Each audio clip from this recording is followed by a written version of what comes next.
Who is the most powerful pirate in One Piece. अब आज देखो मैं ऐसे कुछ पायरेट्स के बारे में बात कर रहा हूँ जो कि सबसे ज्यादा स्ट्रॉन्गेस्ट पायरेट है इन पूरे वन पीस में। अब देखो उसमें कुछ ऐसे पायरेट्स की बात नहीं करने वाले जो कि मर चुके हैं, और किसी ऐसे की बात भी नहीं करने वाले जो कि लड़ाई के बाद मर गए, जिंदा है, हमको नहीं पता लगा, काइडो, बिग मॉम। तो ज्यादा देने का तो वीडियो को स्टार्ट कर लेते हैं। तो नंबर 10 पता भाई किंग ऑफ द हेल जोरो। भाई तो जोरो इतना स्ट्रॉन्ग तो हो ही चुका भाई कि उसने किंग को डिफीट कर दिया, जो कि हमारे काइडो का फर्स्ट डिवीजन कमांडर और मतलब काइडो का तुम राइट हैंड भी बोल सकते हो। और भाई तुमने क्वीन के मुंह से खुद सुना होगा, उसने खुद बताया था कि किंग को हराना एक तरीके से इम्पॉसिबल है, क्योंकि भाई उसकी वीकनेस किसी को भी पता नहीं चलती। उसके ट्राइब को इसलिए कहते थे कि भाई उसकी ट्राइब इमॉर्टल है, उसको कोई मार नहीं सकता, और हमारे जोरो ने भाई किंग को हरा दिया। बरक बात है, हम लोगों को पता ही होगा भाई काइडो के स्किन को कट करना बहुत ही ज्यादा मुश्किल है। Everyone knows that Oden is the only person who can cut Kaido. और उसके बाद में भाई किसने किया? भाई हमारे जोरो ने। ओडिन के बाद में भाई जोरो ही अकेला एक ऐसा पर्सन है जिसने कि काइडो की स्किन पे कट लगाया है, और ये बहुत बड़ी बात है भाई। इसी से पता चलता है भाई हमारा जोरो कितना ज्यादा पावरफुल हो जाएगा। और हमारे जोरो को भाई कॉन्करर हाकी भी इस समय पे आती है, और तुम लोग सोच सकते हो भाई कॉन्करर हाकी बहुत ज्यादा पावरफुल होती है। हमारा जोरो वर्ल्ड स्ट्रॉन्गेस्ट स्टोरमैन तो अभी नहीं है, उसको बनने में भी टाइम है, लेकिन हाँ वो इतना स्ट्रॉन्ग तो है कि टॉप 10 में आ सकता है। तो नंबर 9 पता भाई हमारा मार्को द फीनिक्स। अब तुम लोग पता होगा मार्को कितना ज्यादा स्ट्रॉन्ग है। अब देखो मार्को को यहाँ पे उसका डेविल फ्रूट लेके आता है, क्योंकि भाई मार्को का डेविल फ्रूट इतना ज्यादा कूल और भाई ओवर पावर है, मैं तुम्हें क्या बताऊं। अब तुमने देखा होगा भी वो व्हाइट बियर्ड का फर्स्ट डिवीजन कमांडर है, और उसने भाई काइडो के फर्स्ट डिवीजन कमांडर और सेकंड डिवीजन कमांडर को बहुत टाइम तक होल्ड करके भी रखा था, और एक टाइम पर उसको ओवर पावर भी कर दिया था। तुम उससे भाई उसकी पावर को भाई समझ सकते हो कितना पावर है। उसने क्विज़रो और अकाइनो जैसे कैरेक्टर थे 1v1 में फाइट की है, और उनको भी भाई बहुत टाइम तक होल्ड किया है, और अपने डेविल फ्रूट की पावर की मदद से वो अपने आप को लड़ते लड़ते ही हील कर सकता है। और भाई ये एक बहुत ही बड़ा एडवांटेज है किसी भी लड़ाई में, क्योंकि भाई तुम सोच सकते हो कि तुम किसी बंदे के ऊपर कितना ही हमला कर लो तो उसका क्या ही फायदा अगर वो अपने आप को हील कर सकता है। तो हाँ भाई ये एक बहुत ही बड़ी पावर है, और ये हमारे मार्को के पास में है, और वो चाहे तो किसी और को भी हील कर सकता है अपनी फ्लेम्स की मदद से। तो हाँ ये आता है नंबर 9 पे।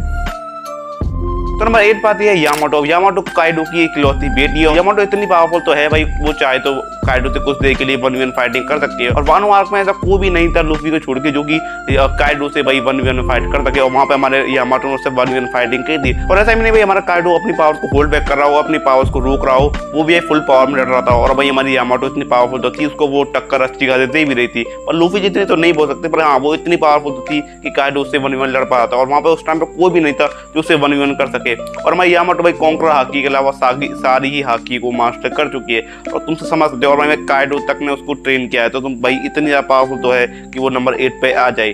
तो हाँ, तो नंबर 7 पाता भाई मेरा पर्सनल एक फेवरेट कैरेक्टर वन पीस में था भाई हमारा लॉ। अब तुम समझ सकते हो भाई लॉ कितना ज्यादा पावरफुल, और लॉ का डेविल फ्रूट भाई मेरे को सबसे बेस्ट डेविल फ्रूट लगता है पूरे वन पीस में। भाई वो इतना ज्यादा बेहतरीन डेविल फ्रूट लगता है भाई मेरे को, ऐसे वो करता है रूम, भाई मजे आ जाते हैं। और पहले की बात किया तो हमारा लॉ इतना ज्यादा पावरफुल नहीं था, लेकिन वानोआ के बाद में लॉ इतना ज्यादा पावरफुल जो हो चुका है भाई, उन किड ने और लॉ ने मिलके या हमारी बिग मॉम तक को हरा दिए। और इस टाइम पे भाई 1v1 कर रहा है भाई हमारे ब्लैक बियर्ड से, क्योंकि तुम समझ सकते हो उसका नाम सुन के भाई आज के टाइम पे लोगों की फट जाती है, क्योंकि भाई उसके बाद में 2 ऐसे डेविल फ्रूट है जो कि तुम समझ सकते हो किसी को भी हरा सकते हैं पूरे वन पीस में। तो हमारा लॉ से अकेले लड़ रहा है इस समय पे, और लॉ भाई कोई ऐसा ही कैरेक्टर नहीं है जो किसी पे ऐसे ही हमला कर देता हो, वो पूरी स्ट्रेटेजी बना के जाता है किसी लड़ने के लिए। और हमारा लॉ डॉक्टर होने की वजह से भाई लोगों की वो वीकनेस की जगह और भी वीकनेस वाले पॉइंट को जानता है, और उन्हीं जगह पर कुछ हमला करता है, जैसे उसने काइडो के ऊपर हमला किया था। तो ये चीज भी उसको उसकी लड़ाई में बहुत ज्यादा मदद करती है। और हमारे लॉ का भाई डेविल फ्रूट इतना ज्यादा बेहतरीन है, उसने उसको मास्टर भी कर रखा है। तो नंबर 6 पे आता है भाई हमारा रेवोल्यूशनरी आर्मी का सेकंड डिवीजन कमांडर साबो। भाई साबो को तुम समझ सकते हो भाई लूफी का भाई भी है, और वो इतना ज्यादा पावरफुल तो है भाई कि वो चाहे तो किसी से भी इस समय लड़ सकता है। और भाई देखो वो हर तरह की हाकी यूज करता था एक्सेप्ट कॉन्करर हाकी। अब वो भी हमको पक्का नहीं पता वो यूज कर सकता है नहीं, लेकिन हाँ तुम ये सोचो भाई इसको खुद ड्रैगन ने ट्रेन किया है, जो कि भाई मोस्ट वांटेड क्रिमिनल है पूरी वन पीस की हिस्ट्री में।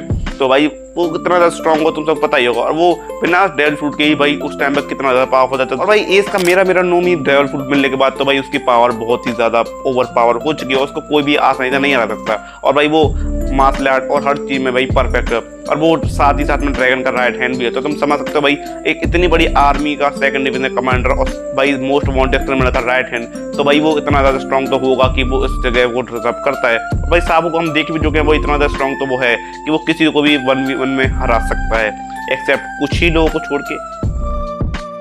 तो नंबर 5 पता है मंकी डी लूफी। अब तो भाई लूफी इतना स्ट्रॉन्ग तो है, वो किसी से भी 1v1 कर सकता है पूरे वन पीस में, पर वो अभी भी कुछ चीज़ों में पीछे रह जाता है। और भाई उसमें एक चीज़ आती है भाई थोड़ा प्लानिंग करने में। भाई लूफी हमारा बिना सोचे समझे किसी भी लड़ने पहुंच जाता है और कुछ भी कर देता है, वो कभी प्लान से नहीं चलता। और भाई हमारे लूफी की पावर की बात की जाए भाई, उसका गियर 5 आज तक का पीक उसका लेवल है, और भाई गियर 4 में उसने भाई हमारे काइडो तक को हरा रखा है। और देखो मैं ये नहीं कहूँगा भाई गियर 4 में उसने अकेले काइडो को हराया था, वहाँ में 15 लोग थे जिनकी मदद से भाई लूफी उसको हरा पाया था। और भाई देखो लूफी की सबसे अच्छी बात मेरे को ये लगती है भाई कि अगर वो किसी से लड़ने भी जाता है और लेफ्ट प्लान से ना भी चलता, लेकिन उसके पास में अपना एक बैकअप प्लान होता है पावर अप करने के लिए। जैसे कि हमने CP0 के सामने देखा था, उसने अपने बैकअप में गियर 2 और गियर 3 तक रखी थी, और उसी जगह से उसने डेविल फ्लेमिंगो के साथ में गियर 4 भी रख रखा था। उसको पता था कि उसको पावर अप की जरूरत लग सकती है, इसलिए उसको गियर 4 भी रखा था। और उसी तरीके से भाई काइडो के साथ में उसको पता था कि उसको पावर अप की जरूरत पड़ेगी, उसने अपना गियर 5 भी लगाया वहाँ पे। तो हाँ, ये लूफी की सबसे बेस्ट बात मेरे को लगती है। और मेरे को नहीं लगता भाई लूफी का गियर 5 उसका पीक लेवल है, मेरे को लगता है उसके एक और अभी लेवल आने वाला है, तो उसके लिए तैयार रहो भाई।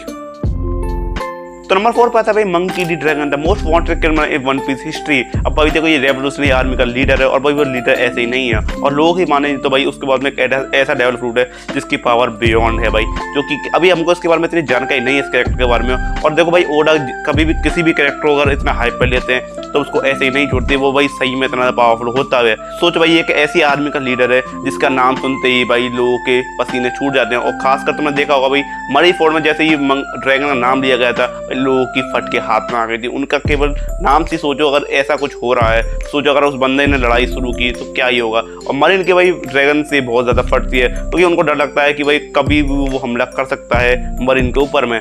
तो भाई हाँ, ये नंबर 4 डिजर्व करता है, और उसकी पावर अभी तो हमको नहीं पता, पर फ्यूचर में हमको इसकी पावर जरूर दिखाई जाएंगी। और तुम तो यही सोच सकते हो भाई हमारे मरीन जो है हमारे ड्रैगन को फाइट पियर और काइडो जैसे लोगों के बराबर पे रखती है। उसकी बाउंड्री आज तक हमको बताई तो नहीं गई, जितना हमको लगता है उसकी करीब 3 या 4 बिलियन के आसपास उसकी बाउंड्री हो सकती है।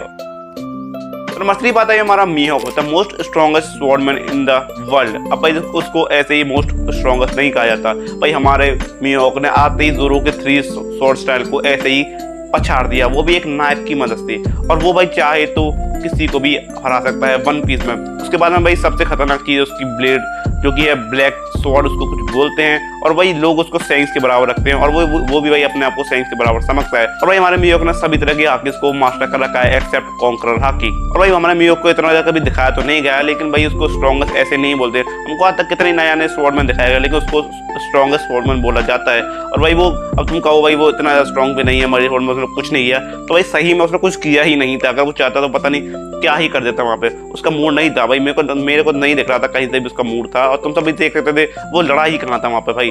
तो हाँ, वो सबसे ज़्यादा स्ट्रॉन्गेस्ट कैरेक्टर लिस्ट में नंबर 3 पे आता है। तो नंबर 2 पे आता है हमारा ब्लैक बियर्ड। अब तो ब्लैक बियर्ड भाई तुम सब समझ सकते हो वो क्यों सबसे ज़्यादा स्ट्रॉन्गेस्ट कैरेक्टर है इन वन पीस, क्योंकि भाई वो होल्ड करता है 2 strongest devil fruit in One Piece. एक तो हमारा योमी योमी नोमी, और एक हमारा गोरू गोरू नोमी, जो कि हमारा वाइट बियर्ड का था। और भाई उसने केवल एक डेविल फ्रूट उस टाइम पे एज को हरा दिया था। और भाई सोचो उसके बाद में 2 इतने ज़्यादा खतरनाक डेविल फ्रूट है। और भाई देखो अभी ये हम ये नहीं कह सकते भाई उसने धोखे से वाइट बियर्ड को मार दिया, और या फिर उसने धोखे से वो डेविल फ्रूट लिया, अब वो उससे हमें कुछ मतलब नहीं, वो कितना ज़्यादा बेकार हो। और भाई उसका प्लान ही स्टार्टिंग में यही था, उसको चाहिए था जो उसको डेविल फ्रूट चाहिए थे, वो उसको मिलने के बाद में उसने अपना पूरा प्लान ही कल। हमारा ब्लैक बियर्ड लोग पसंद करते हो ना करते, लेकिन भाई हाँ ये सेकंड स्ट्रॉन्गेस्ट लिस्ट में तो मेरे लिए आता है। और भाई देखो उसके डेविल फ्रूट मेन तो उसके डेविल फ्रूट उसको स्ट्रॉन्गेस्ट बनाते हैं, और इस टाइम पे भाई वन पीस में ऐसा कोई भी नहीं है जो उसको 1v1 में हरा सके एक्सेप्ट 1 जो कि आता है नंबर 1 पे। तो नंबर 1 पे आता है हमारा सैंक्स। अब तो सैंक्स को हमको एनिमे में इतना कुछ दिखाया तो नहीं गया, लेकिन हमको इतना पता है कि भाई वो मोस्ट पावरफुल पार्ट है इन वन पीस। अब देखो सैंक्स इतना पावरफुल तो है कि वो चाहे तो किसी से भी लड़ सकता है पूरे एनिमे में। और भाई बहुत से लोग तो सैंक्स का नाम सुनते ही उनकी भाई फट जाती है, और सैंक्स के लड़ने में भाई बड़े बड़े लोग भी सैंक्स से लड़ने से पीछे हट जाते हैं। जैसे हमने मरी फोर्ड में देखा होगा भाई सैंक्स से आते ही सभी के पसीने छूट गए थे। और जहाँ हमारा ब्लैक बियर्ड भी वहाँ पर सबसे हल्ला देके कह रहा था किसी को लड़ना था भाई आके लड़ो मेरे से, और हमारा जैसे सैंक्स ने आके उससे कहा कि भाई लड़ना है तो मेरे से लड़ना। भाई हमारा एक टाइम पे ब्लैक बियर्ड ने कह दिया भाई अभी मैं तैयार नहीं हूँ, और वो वहां से चला जाता है। जिस टाइम पे भाई मरी फोर्ड चल रही थी उसी टाइम पे भाई हमारा काइडो भी आ रहा था व्हाइट बियर्ड पे हमला करने, और उस टाइम पे भाई हमारे सैंक्स ने ही हमारे काइडो को रोक रखा था, और वहाँ पे तभी हमारा व्हाइट बियर्ड लड़ पाया, और ये सब मरी फोर्ड हम देख पाए। अगर वहाँ पे सैंक्स ना होता तो हमारा काइडो ही व्हाइट बियर्ड पे हमला कर देता, और हमको मरी फोर्ड जैसी वॉर ना दिखाई देती। तो भाई हाँ, हमारा सैंक इतना पावरफुल तो है कि वो चाहे तो ब्लैक विडो को हरा सकता है। अब मैं ये नहीं कह रहा कि वो हरा ही देगा, पर हाँ इतना है कि कोई और का तो नहीं कह सकते, केवल सैंक ही है जो हरा सकता है और बाकी को तो हम नहीं कह सकते। और मेरे लिए हमारा सैंक जो है एक स्वॉर्डमैन है और वो कभी कॉन्करर हाकिस वगैरह यूज करता है। और सबसे स्ट्रॉन्ग चीज उसकी हाकी है, जो कि जिसकी वजह से लोग भी उससे दूर भागते हैं। और भाई उस एक टाइम पे उसने अपनी हाकी की मदद से एक एडमिरल तक को भागने में मजबूर कर दिया था। तुम मांगा पकड़ पढ़ोगे, मैंने नहीं पढ़ी लेकिन जितना मैं सुना है भाई उसने अपनी हाकी की मदद से एक एडमिरल को भागने में मजबूर कर दिया था। तो तुम सब सोच सकते हो भाई वो कितना ज़्यादा पावरफुल होगा। तो बस यही था, तो ये थे भाई टॉप 10 मोस्ट पावरफुल पायरेट्स की लिस्ट। तो अगर आपको वीडियो पसंद है वीडियो को लाइक कर देना। और भाई देखो ये था, मेरे कान की वजह से मैं वीडियो नहीं बना पा रहा था, मेरे कान का हुआ था अभी ऑपरेशन, तो मेरे को दिक्कत वगैरह हो रही है। पर हाँ, अगर आपको वीडियो और पसंद आई तो वीडियो को लाइक कर देना और चैनल को सब्सक्राइब कर देना। मिलते हैं अगली वीडियो में, बाय बाय।